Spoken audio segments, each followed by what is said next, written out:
Pure siya. Wala siyang halo na bawat isa, na kahit ano. So as a Christian, to be salt of the earth, we need to be pure Christian. We don't walk as the world walk.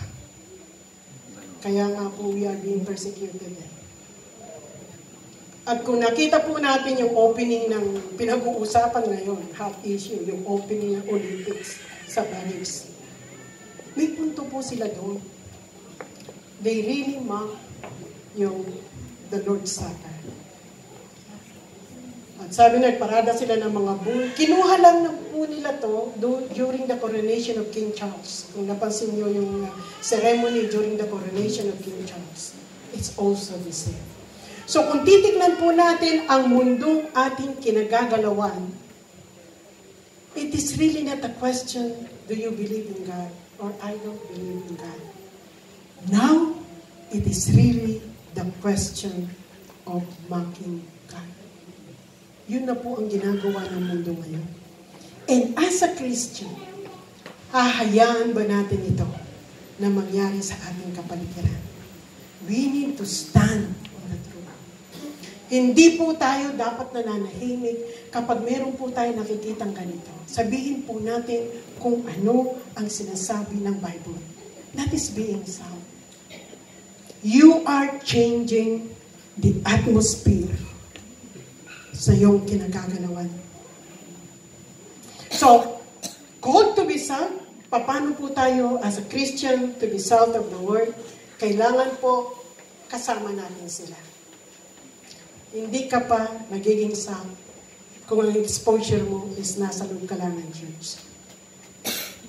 You become salt if your exposure is sa iyong mga kaibigan, sa iyong mga amo, sa iyong laboro, kahit saan. Kapag nakaka-influence ka, then you are being salt of the earth. So, ang context po is hindi lamang your circle. Ang context po is the whole world. Ibig sabihin, saan ka man pumunta, dapat you are being salt of the earth. Dapat nandun yung flavor mo. So, you should be different to have an influence. And number 3, you should be pure to become effective. Tignan po natin yung, pakita mo kayo yung picture. No? Sino po ang nag-paint ng Last Supper? Si Michelangelo ba? O si Leonardo da Vinci? Leonardo da Vinci. Nasa, ano po, sa 16 na permata yung yung kanyang na Last Supper. Pansinin po natin.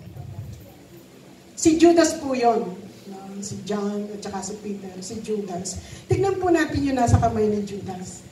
Nasagi po niya yung sa painting ni Leonardo, nasagi po niya yung lagayan ng asin. So, ang sabi po ng iba, kaya daw po ipinaint ni Leonardo da Vinci yan because pinuportray po niya that Judas Iscariot lost his saltiness. Kaya daw po isinama ni Leonardo da Vinci sa kanyang painting yung asin sa Last Supper. Next slide please. Ito, natatawa po ako nung makita ko siya. Our job is not to get everyone to like us. Jesus said, we are the salt, not sugar. So, di ba? Sweet, lahat gusto yan. Lahat gusto na matamis. Pero yung salt, medyo mamimili tayo dyan. Sabi ko, kaya pala ayaw nila sa akin. Kasi asin ako. Hindi ako asukal. So, ito po ang gagawin kong motto sa aking buhay. They don't like me because I am the salt of the earth, not the sugar of the earth. So, kapag, nasa kanila po yun. If they don't like you, so, Pastor Alan, Kapag ayaw nila sa'yo, ito lang sabihin mo sa sarili mo, I am the salt of the earth, not the sugar. Okay, so, may punto po yung nag-ano nito. So, yun po yung qualities ng salt. It impacts. It really is doing something kung saan siya nilalagay at kung saan siya naroon. Ngayon naman po tignan natin ang qualities of light. Light penetrates, light impacts, light dispels darkness, light enlightens. Being light is releasing the God colors into our world. So, ang mga ilaw po, they penetrate. Di ba? Kahit na sa pinakailalim, nakikita mo yung liwanag nila. Nagkakaroon sila ng impact. Sa isang lugar na madilim, kapag nakakita ka ng konting liwanag man lang, is nagkakaroon ka ng hope. Ito po yung unang-unang binibigay ng light sa atin. It gives us hope. Nagbibigay ito ng pag-asa sa atin. And it dispels darkness. Inaalis niya yung kadiliman sa ating kapaligiran. At higit sa lahat, it enlightens. Nakikita mo yung mga bagay na dati hindi mo nakikita when you are in darkness. Meron pong good side at bad side ng light. Because light will expose all the good things na dapat mong makita, but then it also exposes all the bad things na hindi mo dapat makita. So neutral po ang light. Hindi niya pinipili pakita lamang yung mabubuti, but it also make sure that you see also even those bad things. So, light is really very powerful because it penetrates, it impacts, it dispels darkness, and it enlightens. So, as a Christian, we are called to be light. Paano po yun? That we are called to be light. How to be light in this darkened world? Ang sabi po is, gaya din po ng salt, kailangan nakikita ka. Hindi po pwedeng magsindi ka ng ilaw at itatago mo siya.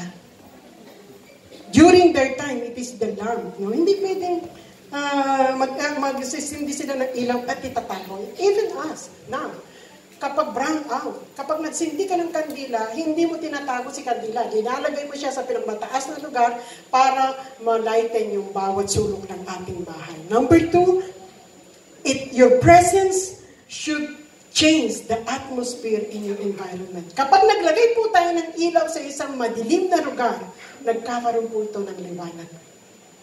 So, kailangan din po, kapag nandun tayo sa isang lugar na walang kaliwaliwanag, madilim na lugar, kailangan po nagliliwanag tayo.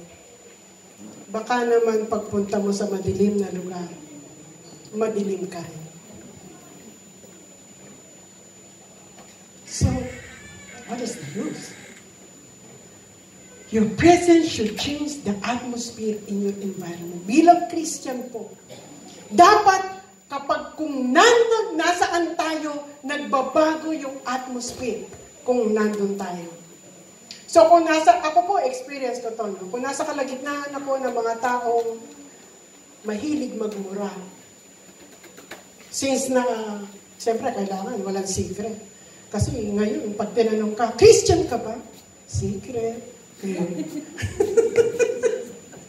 May secret?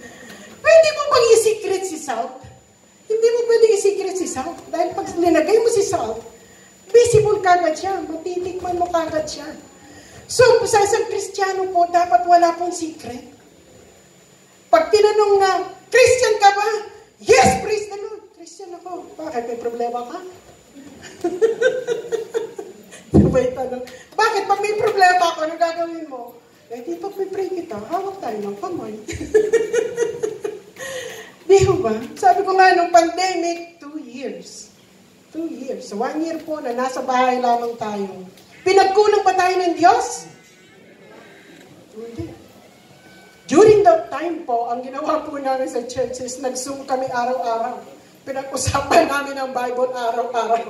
Sabi ko nga, sa excuse po, sa mga mahilig pag-usapan ng buhay ng may buhay, no? Ang sabi ko, hindi kayo tayo nabubor. Bakit? Kasi ang Bible may 66 books. Hindi tayo mauubusan ng kwento sa Bible. Imbis na buhay niya, pag-usapan natin, pwede pag-usapan natin ang buhay ni Moses. Pag-usapan natin ang buhay ni Paul. May makukuha pa tayo. Dahil pag pinag-usapan natin ang buhay niya, hindi lang tayo nagchichismisan, is nagsisiraan pa tayo. So, excuse me. Pero sa akin kasi, I could say na wala po akong kaibigan chismosa kasi hindi siya tatagal sa akin. Pag nag-start na siya mag-chismis, kita niya na wala na akong this is their life. Let them deal with their life. No? So, bago po natin pag-usapan ang buhay ng may buhay, na hindi naman po dapat, pag-usapan na lang po natin ang Bible. Una, nabibless ka pa, pinagpapala ka pa ng Lord. Amen po ba tayo doon? Palakpakan po natin ang Panginoon. Okay, so your presence will change the atmosphere in your environment. And number 3, you as the light of the world, living a God-giving glory life. Kapag tinignan ka ba ng mga nakakakilala sa iyo na hindi mananampalataya, are they praising God? Or are they saying, Christian nga ba yan?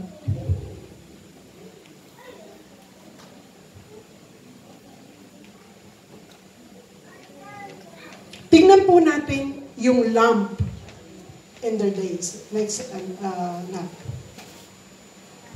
yan. Ito po yung first century lamp na ginagamit po nila during the time of Jesus. Kung titignan po natin, meron siyang handle. Doon po sa butas na yon, doon po nilalagay yung oil. At yan po yung basahan ng wick. Yung wick kaya siya nagkakaroon ng ilaw, it is because nakababad siya sa oil. So kung titignan po natin sa ating buhay, we are having that light. Meron po tayong ilaw dahil meron siyang source. It is the oil. At alam po natin, ang oil is the symbol of the Holy Spirit. So the Holy Spirit that is in us is keeping our light burning. So, kung meron kang Holy Spirit sa iyong buhay, sigurado yon na magniningning at mag-iilaw ka because the very source of your life is the Holy Spirit. Tignan po natin kung ano sinabi ni Charles Spurgeon. Ang sabi po ni Charles Spurgeon, the Bible is not the light of the world. It is the light of the church. But the world does not read the Bible. The world read Christians. You are the light of the world. Ang mundo po, hindi po sila nagbabasa ng Bible. Ang tinitignan ng Bible, ng mundo, ay ang buhay ng bawat mananampalataya.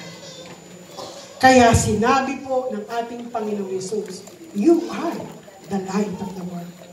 Dahil kinukuha ng mundo kung sino ang Panginoon at kung paano kumikilos ang Panginoon sa buhay ng mananampalataya according to their deeds. So, tignan po natin ang ating buhay. Is this life giving glory to God or giving glory to yourself? Because that is the very end, bottom line, ng being salt and light of the earth. That is to give glory unto God. Okay, lapit na po matapos. Ang sabi po ni John Stott, maganda po itong sinabi niya. Ang sabi niya, if the house is dark, when nightfall comes, there is no sense of blaming the house. That is what happens when the sun goes down. Kapag daw po lumubog ang araw at naging madilim ang ating kabahayan, huwag daw po nating sisihin ang ating kabahayan na madilim ito. That is the natural thing. Na kapag lumubog ang araw, didilim ang bahay mo. So, huwag mo sabihin, bakit Bakit ka madilim bahay? Ang dapat daw po nating tanungin, the question to us is, where is the light? Nasaan ang ilaw? Di ba pag madilim, ang unang-unang tinatanong, nasaan ang ilaw? Similarly, if the meat goes, wala po ako. Similarly, if the meat goes bad and becomes inedible, there is no sense of blaming the meat. This is what happens when bacteria are left alone to breed. So kapag daw po ang isang karne ay iniwan mo dyan at siya ay nabulok, huwag mo sabihin, tatanungin sa karne, bakit ka nabulok? Yeah. So, natural, nabubulok siya. Hindi mo siya nilagyan ng kahit anong preservative. So, it's nature ng karne na kapag pinabayaan mo siya, mabubulok siya. So, ang dapat daw po nating itanong, ayon kay John Stott, is, where is the salt? Nasaan yung asin? Na siyang magiging preservative ng karne. Just so, if society deteriorates and its standard decline until it becomes like a dark night for a stinking fish, there is no sense in blaming society. This is what happens when fallen men and women are left to themselves. The human selfishness is unchecked. The question to us is, where is the church? Kapag ang society po daw po natin ay naging pasama ng pasama, ito daw po ang natural, sabi ni John Stott, because men are really wicked. Kapag hinayaan po natin sila sa gusto nilang gawin sa kanilang buhay, they will do wicked things. Ang dapat daw po natin tanungin, nasaan ang church na magtuturo sa kanila to become righteous in the sight of God? Tama po yung sinabi sa Book of Judges. The Book of Judges ends with people are being wicked because they do what their eyes is pleasing to them. Ginagawa nila kung ano sa tingin nila ang mabuti. So kapag gano'n na po yung ating standard, ginagawa natin kung ano sa tingin natin ang mabuti, delikado na po tayo. Dapat ginagawa po natin kung ano ang mabuti sa paningin ng Diyos. The Bible is always our guiding principle. Hindi po kung ano yung sa atin. Because whether we accept it or not, we are still in fallen nature. Maaring minsan makapag-isip pa rin po tayo na makasarili. So, para ma-check po natin kung ano yung mga bagay, kung ito ba ang kalooban ng Diyos, kung ito ba na ayon sa alituntunin ng Diyos, we go to the Bible to check kung ano po yung design ng ating puso. So, if our society is getting worse and worse, huwag po nating sisihin ang society. Sisihin po natin ang bawat isa. Where is the church? Nasa ng iglesia na magiging asin at ilaw ng mundong ito. At ganyan po nangyayari ang ating society. So kung gusto po natin ng change sa ating environment, pag merong mga meeting, parents meeting sa ating mga sa school, sa mga bata, kailangan nandun po tayo. Eh, hindi ka na nga umattend ng prayer, hindi ka na umattend ng meeting, eh nagrereklamo ka pa nung marinig mo kung ano yung napagkasunduan sa meeting. So, to become salt and light of the earth, you should be there.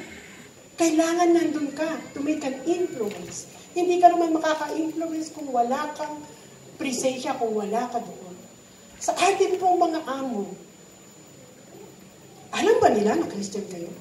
Amen. Amen. Amen. Amen. Kailangan po alam ng amo natin yun, na Christian tayo. Ako, pag nasisense ko na merong problema yung aking amo, sabi ko sa kanya, do you want me to pray for you? Yung amo ko po na nagkaroon ng cancer. I prayed for her. Sabi ko, sinasabi sa kanya, I'm always praying for you. At yung isa ko pong amo na inasabihan niya, si Miss Adriana, he calls me, always he thanks me. Sabi niya, Mel, you are really an angel of my life. Dahil I always remind her. And sabi ko sa kanya, alam mo, pinagawa ko sa church namin na pag nagbabasa sila ng Bible, para makasigurado ako na binabasa nila yung Bible nila, is magsisend sila, magpupost sila ng isang verse. Eh since na sinabi ko sa kanya, if you want to know God in your life, you have to read His Word. Tapos sinabi ko sa kanya, you start in the book of Matthew. Tapos sabi niya sa akin, kaya mo ba sinasabi yan sa akin, Mel, you want me to send a message to you to send one verse a day? Kung binasa ko tong Bible na to, hindi, yung verse na to. Sabi ko, well, if you want to, why not? So, kailangan po, huwag po natin tignan yung mga amo natin, untouchable. Tao din po sila na nangangailangan ng presensya at pagkilos ng Diyos sa kanilang buhay. Paalam po natin sa kanila that we are praying for them. In my conclusion, ang sabi po dyan, you are salt of the earth. Who are the salt of the earth? They are the humble, the ones who mourn, the meek, and those who thirst after doing what is right in the world. Who are the light? They are the merciful, the pure in heart, the peacemaker, and those who receive abuse for standing for what is right.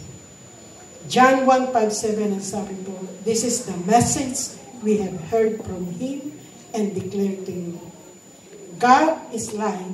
In Him there is no darkness at all. If we claim to have fellowship with Him and yet walk in the darkness, we lie and do not live out the truth.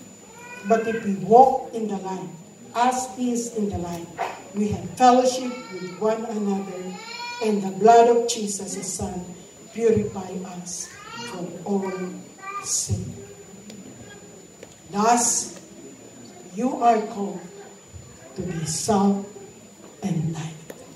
Ang sabi po dito, where in it to season as salt and to shine as light. So, hindi po natin bilang Kristiyano, kailangan po ito yung ating maging buhay. Being the salt and light of the earth. At alam po natin, ang ginawa ng ating Panginoon sa atin, sa buhay po natin, para maging salt and light po tayo ng mundong ito, is really a sacrifice. Ang sabi po ng John 3:16, for God so loved the world, that He gave His only begotten Son. Ang pag-ibig ng Diyos po sa atin ang siya nagtulak, bakit siya namatay sa krus ng Kalbaryo. Ang sabi po ng Hebrews, it is appointed for man to die once, and after it, judgment. So, sa Bible po, pag sinabi pong buhay, dalawang klase po ang buhay sa Bible. Ang buhay po sa Bible is the bios and the zoe. Pag sinabi po nating bios, ito yung biological, pinanganak ka naturally, at sabi po nating zoe, it is the divine life. It is the life after death. So, ang sabi po ng quotation, born once, die twice. Born twice, die once. Kapag daw po ipinanganak ka ng isang beses lang, mamamatay ka ng 2 beses. Pag pinanganak ka lamang sa laman, biological, you will die twice. Mamamatay itong physical na to, at mamamatay ang spirit mo. You will not be with God. The danger of not believing in hell, sabi po nila, wala yan. Impyerno, wala yan. Katang-isip lang ng mga Christian yan. Alam niyo po, the danger of this is, whether you believe in hell or not, hell is always hell. Nandyan po siya. The truth will never be truth dahil hindi ka naniniwala. The truth will always be true. Ang katotohanan ay mananatiling katotohanan, maniwala ka man dito o hindi. Kaya ang katotohanan po, hindi po ito dinidepende. Because it's always be true. Ipinapahayag po ito. So, kung hindi ka naniniwala na may impyerno, so be it. The danger of it only is once you die, at dun ka napapunta, magtataka ka na lang, meron pala.